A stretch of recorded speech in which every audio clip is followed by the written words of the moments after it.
তো good afternoon friends, আমি চলে এসেছি তোমাদের সকলের সামনে একটা আমার ছোট্ট মিনি ব্লগ নিয়ে। তো আমার এই চ্যানেলটা যদি তোমাদের ভালো লাগে, এই ছোটো মিনি ব্লগটা যদি তোমাদের ভালো লাগে, তোমরা অবশ্যই আমার পাশে থেকো।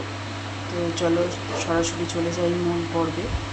দেখো, আমি আজকে এখানে ইন্ডাকশানে ভাত চাপিয়ে দিয়েছি, নিশ্চয়ই দেখতে পাচ্ছ। আর ভাতের সঙ্গে আছে পেঁপে সেদ্ধ। এই দেখো, ভাতের সঙ্গে আছে পেঁপে সেদ্ধ।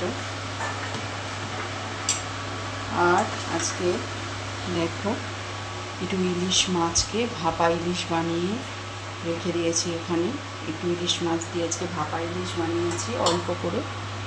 দেখো এখানে একটু, চলো কাছ থেকেই দেখাই, একটু উচ্ছে কেটে নিয়েছি, আর এখানে একটু শসা কেটে নিয়েছি।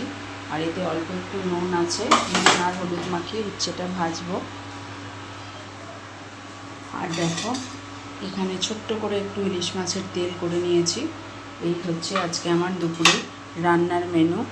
তো আমি তোমাদের সামনে কোনো লং ভিডিও বন্ধুরা এখন আনতে পারছি না, তার কারণ হচ্ছে একটু কাজের মধ্যে আমি খুবই ব্যস্ত আছি। এত কাজের মধ্যে ফেঁসে আছি যে আমি ঠিক টাইমে লাইভটাও করতে পারছি না। আর রোজই ওই একঘেয়েমি কথা বলি। আজকে আমার নিজেরও বলতে খুব খারাপ লাগছে যে আমার শরীরটা খুবই খারাপ। একা হাতে সব কিছু ম্যানেজ করতে গিয়ে শরীরটা মাঝে মাঝে এত বেগরবাই করে যে কোনো কাজে আর এনার্জি পাই না। তো সেই কারণে আমি তোমাদের সামনে অনেক দিন ধরে কোনো লং ভিডিও নিয়ে আসতে পারিনি। তো যাই হোক বন্ধুরা, আমি আর বেশি বকবক করবো না।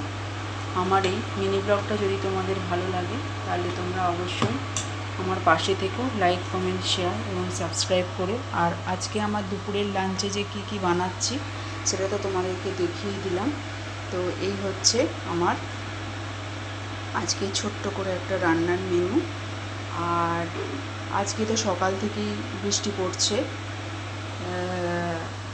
এটাকেই জানি না বলে কি না ইলশে গুড়ি হয়তো এর অনেক আগেও হয়ে গেছে, কিন্তু ঠিক আজকে ইলশে গুড়ির মতোই একটা ঝোড়ো ঝোড়ো হাওয়া দিচ্ছে আর বৃষ্টি পড়ছে, আর বৃষ্টির কোনো আওয়াজ নেই।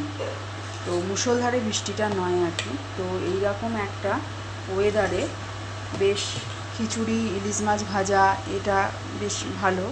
আবার আজকে আমি ভাতের সঙ্গেই আর কি এই ভাপা ইলিশ আর ইলিশ মাছের তেল, একটু করলা ভাজা, একটু ওই তোমার স্যালাড হিসাবে একটু শসা কেটে নিয়েছি। এই হচ্ছে আমাদের রান্নার মেনু।